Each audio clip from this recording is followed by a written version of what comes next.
안녕하세요. 정치를 품격 있게 풀어드리는 정치클래스TV의 심상만입니다. 오늘은 한국에서 겪은 작은 문화 충격은 뭐가 있나요? 란 제목의 게시글이 해외 토론 게시판 레딧에 올라왔는데 그 답변들이 너무 재미있어 소개를 합니다. 우리도 해외여행을 가면 정말 낯선 풍경 때문에 당황을 했던 적이 많이 있습니다. 한국을 방문한 해외 네티즌들도 이 게시글을 읽어보면 너무 재미있는 풍경을 한국에서 많이 겪었던 것 같습니다. 한국에서 겪은 작은 문화 충격은 뭐가 있나요? 가볍게 이야기해볼까요? 콘서트, 사람들이 기다리면서 핸드폰을 보고 있는데 너무 지죽은 듯이 조용함. 또 술도 팔지 않아서 마치 내가 미술관 같은 곳에 와 있는지 알았습니다. 정말 이상한 경험이었습니다. 내가 보편적이라고 생각했던 것들이 아닐 때 아이들에게 틱톡 게임을 하게 시켰는데 들어본 적이 없다고 하더군요. 배틀십의 경우도 좀 복잡하긴 하지만 아이들이 알고 있는 것이라 생각했는데 전혀 몰라서 설명하느라 수업의 반을 보낸 적이 있었습니다. 아이들은 가위바위보를 엄청나게 빨리 합니다. 나는 어떤 모양이 어떤 것을 이기는지 생각하는데 몇 초 걸리는데 아이들은 너무 빠르더군요. 이 게시글의 외국인 반응입니다. 사람들이 물을 거의 마시지 않아. 한국 사람들은 선인장 같은 건가? 그들은 음식과 함께 물을 절대 마시지 않고 국만 마시더라고. 내가 학교 수업 첫째 날 점심에 물잔이 어디 있느냐고 나이 드신 여자분에게 물어보니까 엄청 당황하셨어. 매장 외부에 판매용 품목을 전시하는 것. 캐나다에서는 이런 일은 절대 일어나지 않아. 한국에서는 좀도둑이 그리 많지 않나 봐. 어디에나 CCTV가 있어서 경찰이 결국은 범인을 잡을 거라고 생각하겠지. 내 경험상 한국 경찰들은 미국 경찰보다 도둑을 잡는데 더 열심히인 것 같아. 그래서 범죄율이 낮은 것 같고 경찰들이 경미한 범죄에 더 신경 쓰나 봐. 내가 사는 지역의 미국 1달러 상점은 모든 것을 실내에 보관할 공간이 없어서 밖에 내놓고 있어. 1달러짜리라서 그런지 기꺼이 위험을 감수하더군. 나는 캐나다 노바스코사주에 살고 있는데 헬리팩스에서는 아주 흔한 일이야. 우리는 직원이 없는 농산물 마켓이 있는데 직원이 없고 돈을 넣는 상자만 있어. 재미있는 것은 내가 아는 이탈리아 친구는 이탈리아에선 이런 일은 절대 일어나지 않는다고 하더군. 몇 주 전에 조니어코블루 라벨 6상자가 아직 문을 열지 않은 주류 매장 밖에 놓여있는 것도 봤어. 세계 어디에서든 눈 깜짝한 사이에 사라지고 말 물건들인데 말이야. 나도 그런 경우를 본 적이 있어. 배달인지 뭔지 어떤 물건이 아직 문도 열지 않는 가게 밖에 놓여있더라고. 사람들이 자기 것 아닌 물건을 존중하나 봐. 다른 사람들 물건을 존중하기보다는 잡혀서 망신당하는 것을 피하려고 하는 게 아닐까? 만약 내가 가게 밖에 있는 라면 몇 상자 훔치다가 걸렸다면 얼마나 망신이야. 맞아, 그런 것도 있을 것 같아. 서양보다 한국은 더 체면을 중요하게 생각하는 것 같아.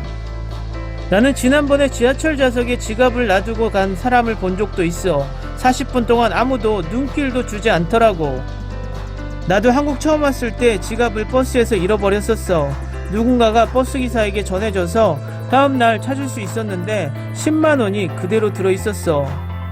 솔직히 많은 한국 사람들은 나중에 망신당하느니 그냥 도둑질 안 하는 게 아닐까? 한국 사람들은 정말 작은 수건을 사용하는 것 같아. 나도 처음 한국에 와서 호텔에 머물렀을 때 작은 수건을 보고 혹시 호텔에서 실수한 것 아닌가 하고 생각했어. 그 작은 수건으로 몸을 어떻게 말리라고 하는 거지. 여기서 10년 넘게 살고 있는데도 아직도 그 작은 수건에는 익숙해지지 않더라. 맞아, 그 작은 수건을 잊고 있었어. 큰 수건은 말리는데 시간이 더 걸리고 습하면 곰팡이 같은 것도 잘 껴서 그런 건가?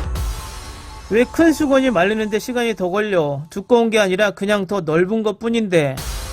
그것보다 매일 샤워하는 건 드물어서 수건이 클 필요가 없는 게 아닐까? 작은 수건? 10년 정도 한국에 안 가봤는데 아직도 작은 수건을 쓰는 거야? 지금은 쉽게 큰 수건을 살 수 있어. 그런데 내가 코스트코에서 큰 수건을 구입하더라도 내 한국 친구나 그의 아내, 가족들은 계속해서 작은 수건을 쓸 거야. 나는 큰 수건보다 작은 수건이 더 좋아. 더 청결한 것 같고 괜찮던데. 내가 머물렀던 호텔에서는 작은 것은 아니고 중간 정도의 수건이었는데 비즈니스 호텔이라 외국인 게스트 때문에 그랬던 건가 봐. 이슬비 조금만 내려도 거리의 99% 사람들은 우산을 쓰더군. 나는 그것보다 눈 내릴 때 우산 사용하는 게 더 충격이야. 난 핀란드에서 왔는데 거기서는 우산은 눈 내릴 때 사용을 하지 않아. 핀란드는 너무 추워서 눈이 쉽게 녹지 않잖아. 근데 한국은 눈이 쉽게 녹아서 그냥 맞으면 다 젖어. 우리도 눈이 녹기는 해. 근데 우리는 그런 거 그냥 무시하거든. 내 생각에는 그냥 문화 차이인 것 같아. 비는 산성비 때문에 우산을 많이 쓰는 게 아닐까. 피부에 안 좋잖아. 한국 공기가 안 좋아서 비 맞으면 안 좋을 것 같아. 내 아내는 비 맞으면 대머리 된다고 하던데. 난 한국에 있었을 때 우산 썼는데도 지금 대머리야. 도시전설 같은 이야기 아닐까? 피자에 숨겨져 있는 해산물들. 나는 피자에 들어가 있는 고구마. 왜 고구마를 피자에 넣는다고? 내 피자에는 절대 안 돼. 한국 피자는 옥수수도 들어가고 토마토 소스도 달더라고. 나는 현대백화점의 엄청난 직원 수가 놀라워. 식료품점에 있는 선반을 깨끗하게 유지하려고 하는 건지 직원들이 많더라고. 다른 나라에서는 본 적이 없어. 지하 식료품점에 가면 $300 멜론이나 $30 사과 하나는 어때? 정말 맛있는지 모르지만 그거 알아보자고 사고 싶지는 않은데. 롯데백화점은 중국 관광객들이 큰 가방을 이리저리 끌고 다니는 게 흥미롭던데 내가 보기엔 그들은 여행 가방을 쇼핑카트처럼 사용하더라고.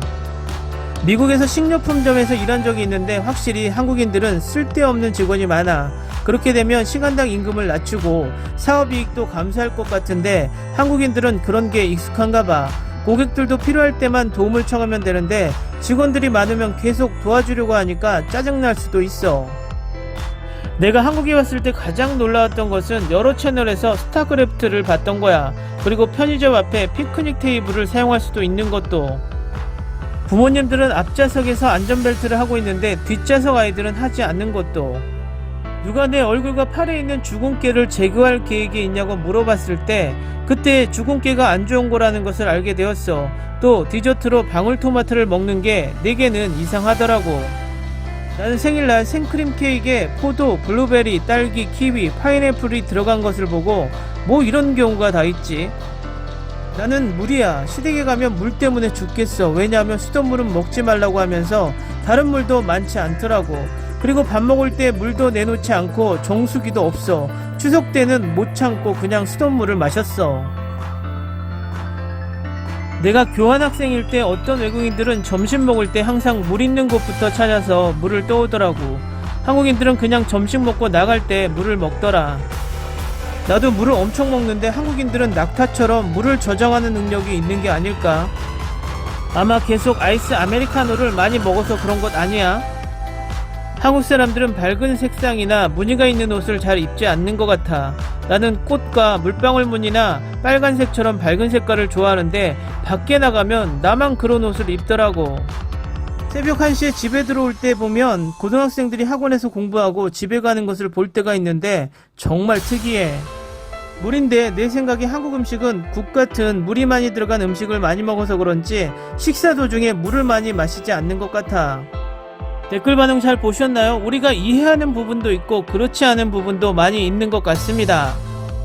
어쩌면 예전 한국에선 그랬는데 지금은 그렇지 않은 경우도 있고 우리가 각인이라는 말이 있습니다. 외국인들도 한국에서 느꼈던 어떤 특이한 행동이나 풍습들이 각인되어서 한국은 그런 것 같다고 생각하는 경우가 있는 것 같습니다.